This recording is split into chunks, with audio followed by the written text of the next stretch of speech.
কি থেকে শুরু করব কিছু বুঝতে পারছি না, মানে কি যে বলবো আমি সেটাও বুঝতে পারছি না।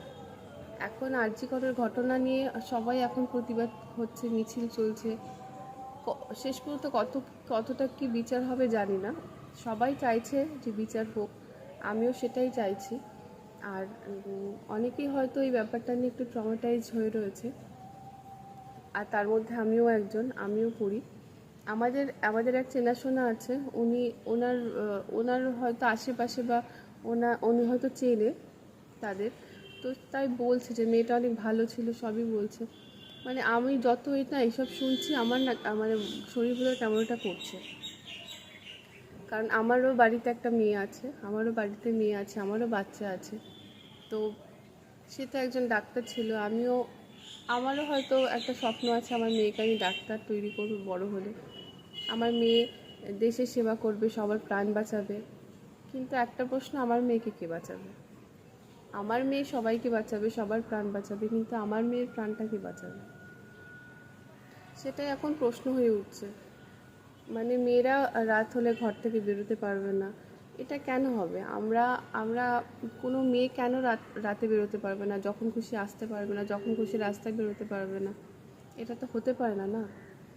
আর আমাদের এই শিক্ষিত সমাজে হয়তো যারা এই কাজটা করেছে তারাও হয়তো শিক্ষিত ছিল, কিন্তু সেই শিক্ষার কি কোনো মূল্য আছে? এই শিক্ষার আমরা তো এরকম শিক্ষা চাই না।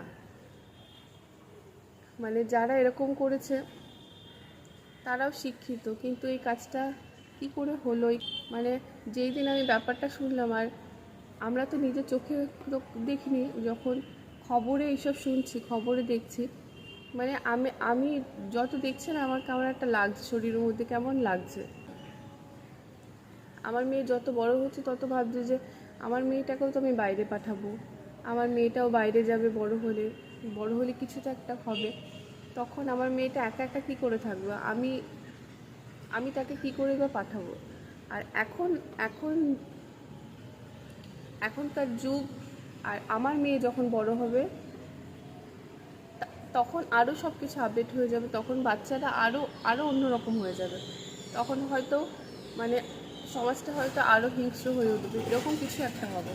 তো তখন আমি তাকে কী করে একা একা বাইরে পাঠাবো, কী করে সে থাকবে?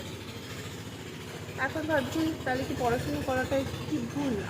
আমার মেয়েটাকে তাহলে কি পড়াশুনো করাবো না? বড় খুশি হবে না? সবই হবে, এখন জানি না কি কতদূর কী হবে।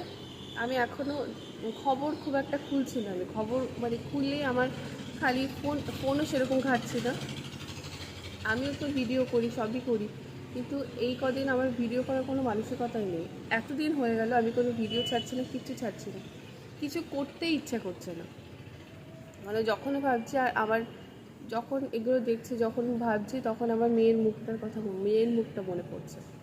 মানে আমার মেয়েরও কি হবে, আমার মেয়ের এক সময় কী হবে, মানে সে বাইরে যাবে, সে কী করবে, সব কিছু চিন্তা করলে না আমার কেমন একটা লাগছে। তো এটাই। আর যখন ওই কাকিমাটা এসে প্রথমে বলেছিল না, জানো ওর মাটা পাগল হয়ে গেছে, ওর মাটা খেতে পাচ্ছে না, মানে খাচ্ছে না, আর মেয়েটা খুব ভালো ছিল, এইসব শুনছি আমার আর কিছু ভালো লাগছে না। যেই দিনকে খবরটা শুনেছি সেই দিনের পর থেকেই আমার কেমন একটা লাগছে। তো এই এই হচ্ছে। আর কিছু বলবো না, আর কিছু বলারও নেই। যা দেখছি সবাই চাইছে বিচার হোক, আমিও চাইছি বিচার হোক, আশা করি বিচার হবে।